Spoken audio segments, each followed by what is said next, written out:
Hola amigos, I'm Rodolfo Ramos, Bradesco BBI's Mexico strategist, and welcome to That's What's What in Mexico, our bi-weekly video product. As you can see here today, we have a special treat for you. We brought you to the most bustling part here of Manhattan, here in Times Square. So I hope that all of these screens and commotion don't distract you here from the content. But let's dive right into our points here of discussion. We'll be covering three topics as we normally do. We're going to be talking about this recently approved reform on strategic investments in Mexico. Second, we're going to be talking about the recent appointment at the Ministry of Foreign Affairs. And we're going to close with some of our views on the USMCA review process and what to expect there. So kicking off here with our first point of discussion, this a new strategic investment reform.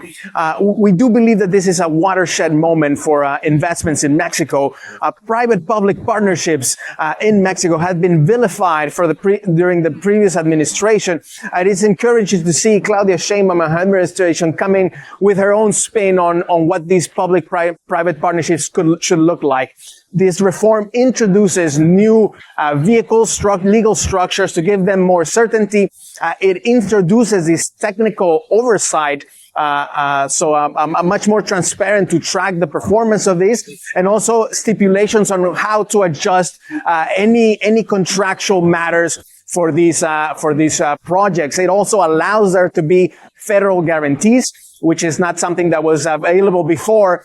So we do believe that this is a positive development. We have a positive bias towards it.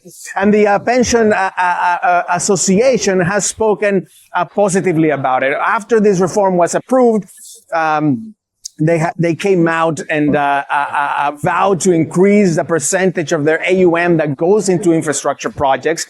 So this is a very positive signal, because at the end of the day, there are likely going to be a big participants in these schemes. We also saw Movimiento Ciudadano during this legislative process actually backing this bill. So we do believe that the fact that you have an opposition party standing behind this bill, we do believe that it lends this bill a greater credibility going forward. No, so this is something that certainly investors ought to have in their radars going forward. The second point here that I wanted to touch on is on the recent appointment at the Ministry of Foreign Affairs. So we had a relay here with Roberto Velasco taking over the head at the Ministry of Foreign Affairs. We wish him and his team all of the success in these very challenging negotiations with the U.S. But we do believe that he's the right profile, having had very technical and very difficult discussions with the U.S. previously in his previous role. So we do have a positive here opinion, and again, wish him the very best. The third point that I wanted to touch on, and related also to Roberto's duties, is the USMCA review process. We're clearly running behind the progress that we would have expected by now, but they are moving in the right direction. We recently started to have these bilateral discussions between U.S. and Mexico. USTR recently published, and we'll leave the link in the description there below, a detailed report of the different grievances that that the U.S. has towards Mexican policies, whether it's energy policies, treatment of customs processes. So a host of different issues that the U.S. continues to see.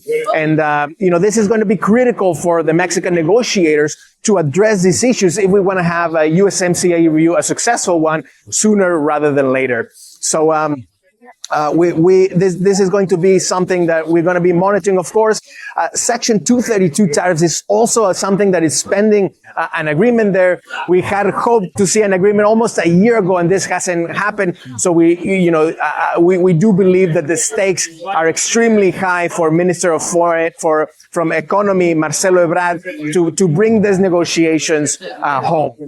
We continue to be optimistic, as you know, and continue to like these nearshoring sensitive names within Mexico. So this is what we had for you today. We hope you find it informative here. And until the next time, amigos, take care and have a good one. Ciao, ciao.